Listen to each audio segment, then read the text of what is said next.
الحمد لله رب العالمين والصلاة والسلام على سيد الأنبياء والمرسلين وعلى آله وأصحابه أجمعين أما بعد فأعوذ بالله من الشيطان الرجيم بسم الله الرحمن الرحيم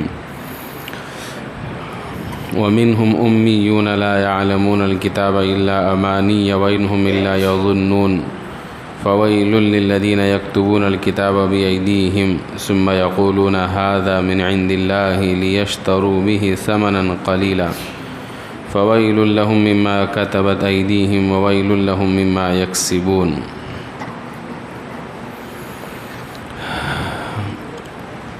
صدق اللہ العظیم۔ پچھلی آیتوں کے اندر بنی اسرائیل کا تذکرہ چل رہا ہے، ان کی قساوت قلبی اور ان کی شرارتوں کی وجہ سے اللہ نے ان کے دلوں پر مہر لگا دی اس بات سے کہ وہ ایمان نہ لائیں۔ اس کے باوجود یہودی اللہ کے نبی صلی اللہ علیہ وسلم پر ایمان نہیں لائے، اس کے باوجود یہودیوں کو ان کے علماء نے گمراہی میں مبتلا کر دیا، آرزوئیں دلا کر، جھوٹے وعدے بتلا کر۔ پیچھے کل ہم نے عرض کیا تھا عوام کا اعتماد اور جوڑ یہ علماء سے ہوتا ہے، تو علماء کی ذمہ داری ہے کہ وہ عوام تک حق اور سچ بات پہنچائے تاکہ عوام گمراہ ہونے سے بچ جائے۔ بنی اسرائیل کے علماء نے یہی گڑبڑی کی کہ اپنے عوام کو حق اور سچ نہیں پہنچایا، اور حق اور سچ نہیں پہنچانے کے باوجود اپنی عوام کو یہ امید دلا دی کہ تم تو بخشے بخشائے ہو، تمہیں جہنم میں نہیں جانا پڑے گا۔ تو اہل کتاب میں دو قسم کے لوگ تھے، ایک وہ جو کتاب کا علم رکھتے تھے جیسے علماء، اور ایک وہ جو کتاب کا یعنی تورات کا کچھ علم نہیں رکھتے تھے۔ یہی حال امت محمدیہ کا بھی ہے۔ امت کا طبقہ اکثر ایسا ہے جس کو قرآن کے عربی کے الفاظ کے معنی کا بھی علم نہیں، مطلب تشریح توضیح کیا ہے وہ تو بہت دور کی بات۔ عربی میں جو لکھا ہوا ہے، مثال کے طور پر منہم کا کیا ترجمہ ہے، امت کے اکثریت کو اس کا بھی علم نہیں ہوتا۔ تو یہی حال امت محمدیہ کا ہے۔ پھر ان کو کیسے معلوم ہوتا ہے کہ منہم کا ترجمہ یا آیت کا مطلب کیا ہے؟ علماء بتلاتے ہیں۔ تو بنی اسرائیل کا بھی یہی حال تھا۔ تو ایک طبقہ جس کو کچھ نہیں معلوم، منہم امیون، امی کہتے ہیں جیسے ماں کے پیٹ سے آیا تھا ویسے ہی رہ گیا۔ ماں کے پیٹ سے کیسے آیا تھا؟ انجینئر بن کر کہ ڈاکٹر بن کر کہ ماسٹر بن کر کہ عالم بن کر؟ کچھ بھی نہیں۔ آج کے پارے میں پڑھا گیا کہ اللہ نے تمہاری ماں کے پیٹ میں جب تم کو بنایا، لا تعلمون شیئا، تم کو تو کچھ بھی نہیں آتا تھا، وجعل لکم السمع والابصار والافئدہ، پھر سیکھنے کے جو ذرائع ہیں، آنکھ کان دل دماغ، یہ ہم نے دیے تم کو۔ تو یہ ساری چیزیں اللہ نے بنائی۔ تو امی ماں سے بنا ہوا ہے، امی ایسا بچہ، ایسا آدمی، ایسا فرد جس کو لکھنا پڑھنا نہیں آتا، تو ماں کے پیٹ سے ویسے ہی نکلا تھا، لکھنا پڑھنا کچھ نہیں آتا تھا، بڑا ہو کر بھی ویسے ہی رہ گیا، لکھنا پڑھنا کچھ نہیں آتا۔ اچھا ایک بات یہ بھی ہے، لکھنے پڑھنے سے دو لکھنا پڑھنا مراد رہتا۔ آپ بولیں گے ہم کو لکھنا پڑھنا نہیں آتا، ہر زمانے کے لوگوں کو آتا، انگریزی فر بول رہے ہیں، مراٹھی فر بول رہے ہیں، وہ لکھنا پڑھنا اپنی جگہ۔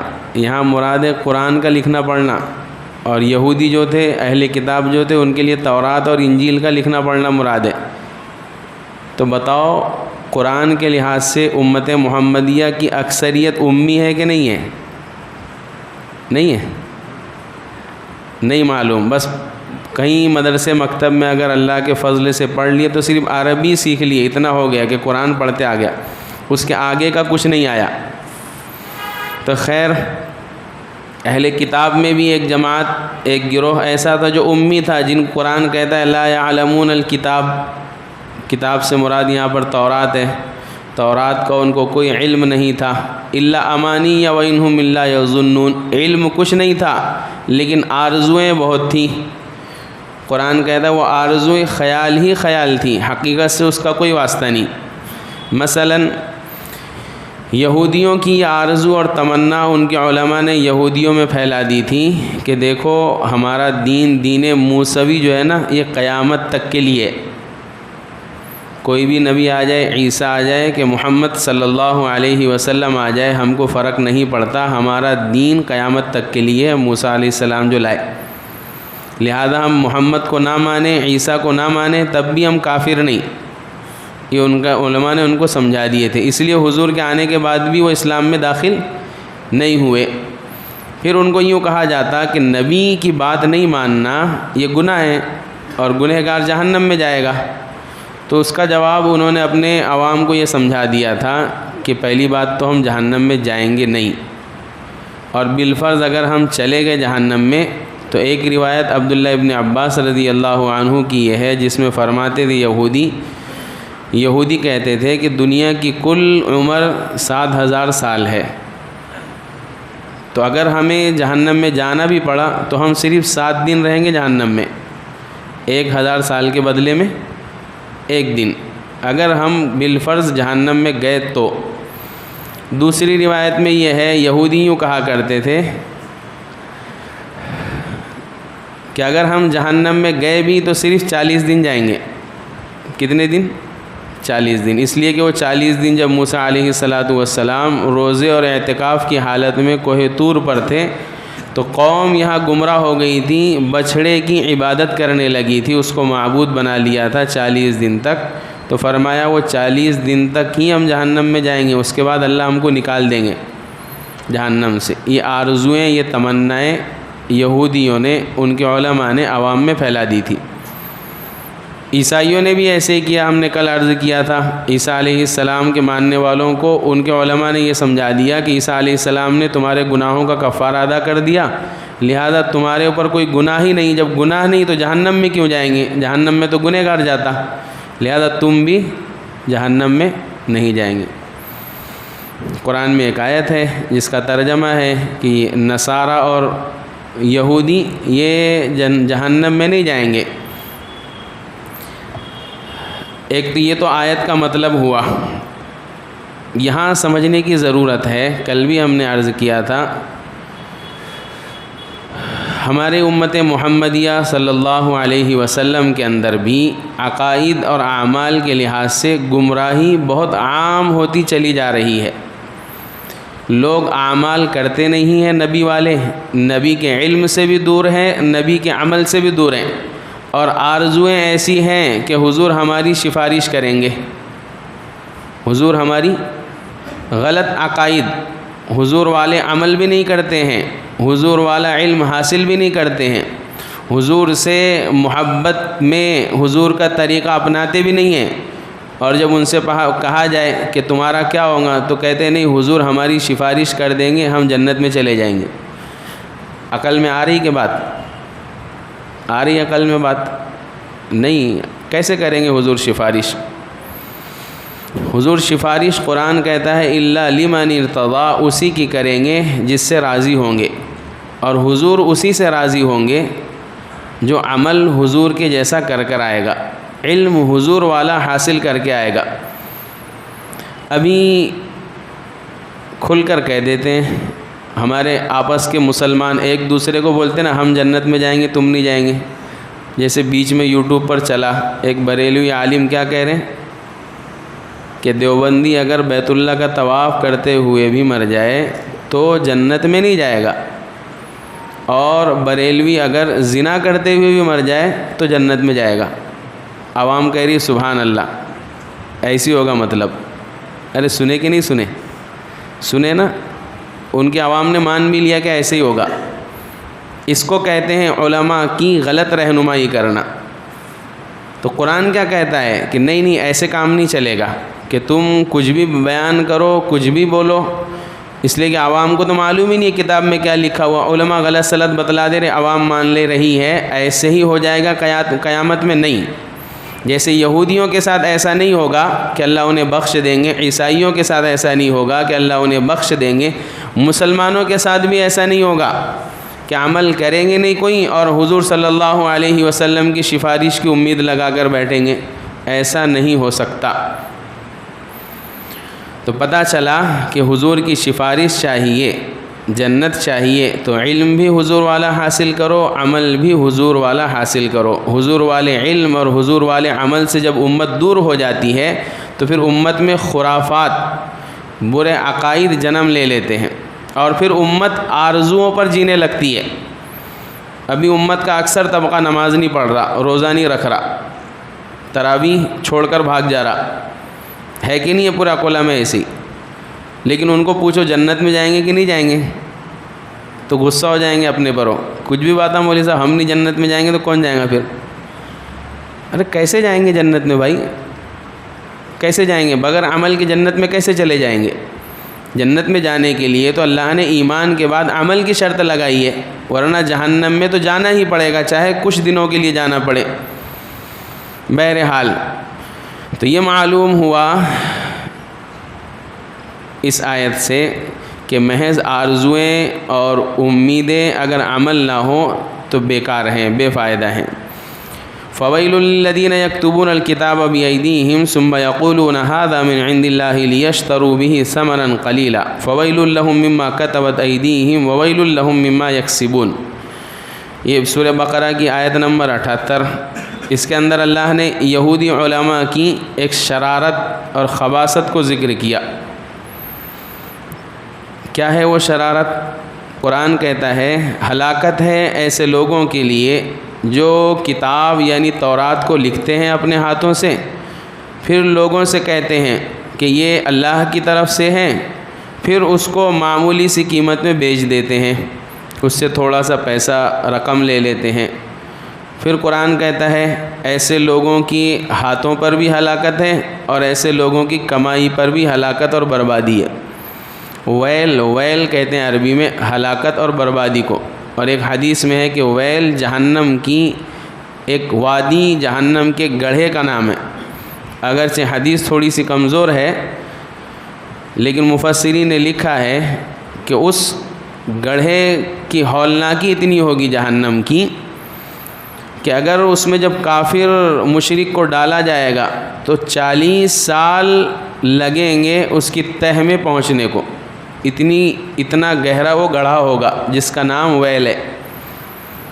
تو ایک تو یہ جہنم کی ایک وادی، جہنم کے گڑھے کا نام ہے، اور لغوی معنی کے لحاظ سے ویل کے معنی آتے ہیں ہلاکت۔ تو یہودی علماء کیا کیا کرتے تھے؟ پرانے زمانے میں پرنٹر ایجاد نہیں ہوا تھا، ایسی چھپائی کی مشینیں ایجاد نہیں ہوئی تھی، تو کتابیں جو چلتی تھیں وہ لکھ کر مارکیٹ میں بکتی تھی، آدمی لکھتے تھے اور اس کو بیچتے تھے۔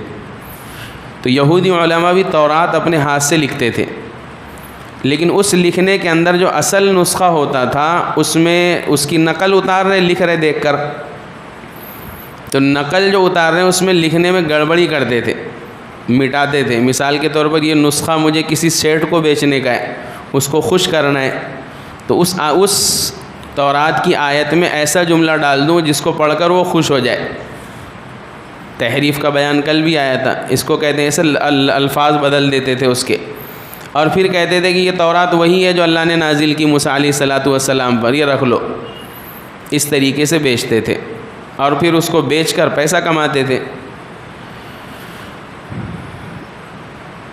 قرآن لکھنا اور لکھ کر اس کو بیچنا یہ برا نہیں ہے، لیکن غلط لکھنا اور بیچنا یہ برا ہے۔ جیسے تورات کا غلط لکھ کر بیچنا برا تھا تو اللہ نے 2 مرتبہ ہلاکت نازل فرمائی، اس لیے کہ ان علماء کے یہودیوں کے گناہ بھی 2 تھے، ایک تو غلط لکھنا جس کو تحریف کہتے ہیں، پھر اس کو بیچ کر پیسہ کمانا، تو اللہ نے 2 مرتبہ گناہ کا عذاب کا تذکرہ کیا۔ ایسے لوگوں کے لیے 2 مرتبہ ہلاکت ہے، عوام کے لیے 1 مرتبہ۔ عوام کا کام تھا تحقیق کرنا، بغیر تحقیق کے لے لیے۔ تو یہودی علماء یہ شرارتیں کیا کرتے تھے. یہ جو ہاتھ سے لکھنے والا مسئلہ ہے نا، اس پہ سے ایک بات یاد آئی. اگر اپنے بچوں کو قرآن سے جوڑنا ہے، خاص طور سے لڑکیوں کو، بھاگ رہی چلا رہے سب، لیکن علاج نہیں بتلا رہے، کیا کرے؟ ان کو قرآن سے جوڑو. بیٹی سے کہو کہ بیٹا آپ 12 سال کے ہو گئے، 15 سال کے ہو گئے، ایک کام کرو، یہ قرآن ہے اپنے گھر میں، ایک اچھی سی قلم لا کر دو اور اچھا سا بڑا بک لا کر دو. اس سے کہو کہ یہ قرآن اپنے ہاتھ سے اس پر لکھو. پہلے قرآن ایسے ہی لکھا جاتا تھا. جس لڑکی کا نکاح ہوتا تھا نا، وہ قرآن اپنے ہاتھ سے لکھ کر لے جاتی تھی جہیز میں، اور زندگی بھر اس پر پڑھتی تھی. یہ معمول تھا مسلمانوں کے اندر. تو بتاؤ، لکھی ہوئی چیز سے محبت ہو جاتی ہے آدمی کو. تم نے بھی اسکول پڑھے، مدرسہ پڑھے، پرانے ڈائرے اب بک اٹھا کر رکھے کہ نہیں رکھے کہ بیچ ڈالے اس کو بھنگار والے کو؟ جن کو تھوڑی محبت رہتی، وہ ہمارے پاس تو ہمارے بچپن کا بک لکھا ہوا ہے، اس پہ استاد کی سگنیچر، وہ بھی پڑا ہوا ہے. 20-22 سال ہو گئے اس کو. تو لکھی ہوئی چیز سے کیونکہ آدمی کی محنت اس پر لگی ہے تو اس کی قدر پیدا ہو جاتی. تو اپنے بچوں کو، بچیوں کو اسلام سے، ایمان سے جوڑنا ہے تو اس کا ایک نسخہ یہ بھی ہے، کاپی قلم کتاب لا کر دو اور کہو کہ یہ قرآن بیٹا لکھو. 1 صفحہ روز لکھو، 2 صفحہ روز لکھو. عقل کنواں، جامعہ عقل کنواں مدرسہ ہے، وہاں مستقل ترتیب ہے، بچوں کے ہاتھ سے قرآن لکھوایا جاتا. تو بچے 1-1 سال میں، 4-4 مہینے، 6-6 مہینے میں قرآن لکھ لیتے، اپنے ہاتھ سے لکھا ہوا قرآن. تو کریں گے اس کی کوشش اپنے ہاتھ سے. دیکھو اس کو کتنی محبت ہو جاتی پھر قرآن سے.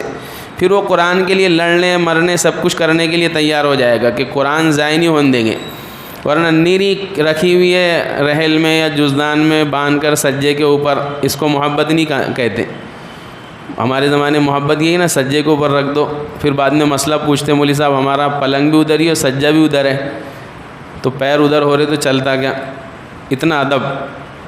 میں تو عرض کرتے رہتا ہوں، ہمارے زمانے میں قرآن کا ادب اتنا ہوا کہ اس کو پڑھنا ہی چھوڑ دیا. قرآن کا ادب اتنا ہوا کہ اس کو پڑھنا ہی چھوڑ دیا. موبائل میں پڑھنا، ارے باپ موبائل میں گانے بھی سن رہے، قرآن بھی پڑھ رہے، لہذا قرآن پڑھو مت. ہاں گانے سنو. ارے جس موبائل میں گانے سن رہے اس موبائل میں قرآن بھی پڑھ لو. ہو سکتا ہے اس کی برکت سے اللہ گانے چھڑا دے، فلم چھڑا دے، لیکن پڑھو تو صحیح. لیکن وہاں بروبر ادب یاد آتا اس کو، کیا کہ موبائل میں قرآن محروم ہو گیا. ایسی صف میں بیٹھا ہوا ہے، وہ مسئلہ پوچھتا مولوی صاحب میں پیچھے بیٹھا ہوا ایک آدمی آگے ہے، اس کے پیٹھ کے پیچھے قرآن لے کے پڑھ سکتا کیا؟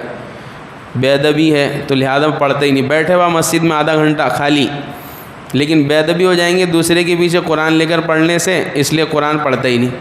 ارے بھائی تو ادھر منہ کیوں کر رہا ہے؟ ادھر منہ کر لے، یا ادھر منہ کر لے، یا ادھر منہ کر لے، لیکن قرآن پڑھ.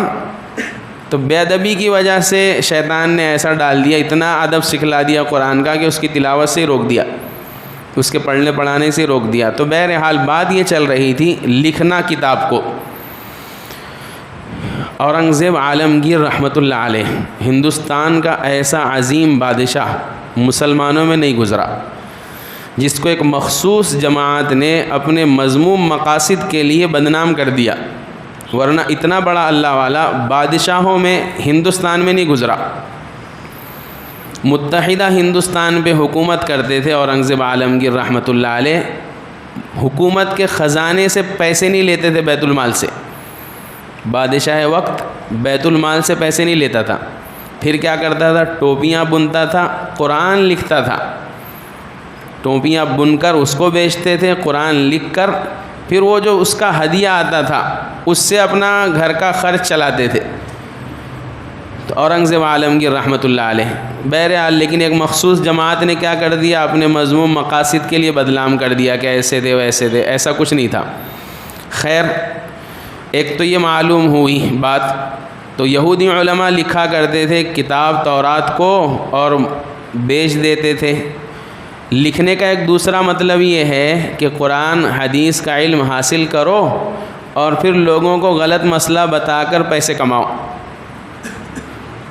لکھنے کا ایک مطلب، جیسے یہودی قرآن تورات بیچتے تھے، تو ایک تو یہ کہ ظاہراً بیچتے تھے غلط لکھ کر، اور ایک بیچنے کا مطلب یہ ہے کہ اس میں جو لکھا ہوا رہتا تھا اس میں غلط سلط بتاتے تھے. اسی لیے علماء کو ہدایت دی جاتی جب پڑھ کر فارغ ہوتے مفتیان کرام کو کہ لوگوں سے زیادہ دوستانہ نہیں کرنا، لوگوں سے زیادہ ملاپ نہیں رکھنا، ورنہ جس سے تمہارا دوستانہ ہو جائے گا نا اس کو مسئلہ بتانے میں پھر تم کو ڈر لگے گا کہ یار روز چائے پلاتے میرے کو یہ کہیں نہ کہیں سے کچھ نہ کچھ مسئلہ نکال کر لائے گا جائز کہ تمہارے واسطے جائز ہے۔ ہو رہا کہ نہیں ہو رہا اس زمانے میں؟ ایسا ہو رہا، یہ علماء کی تحریف، مال کی لالچ۔ تو بہرحال ایک بات یہ بھی پتہ چلی کہ کتاب لکھ کر بیچنے کا ایک مطلب یہ بھی ہے کہ قرآن اور حدیث کا غلط مطلب بیان کر کے پھر پیسے لے لینا۔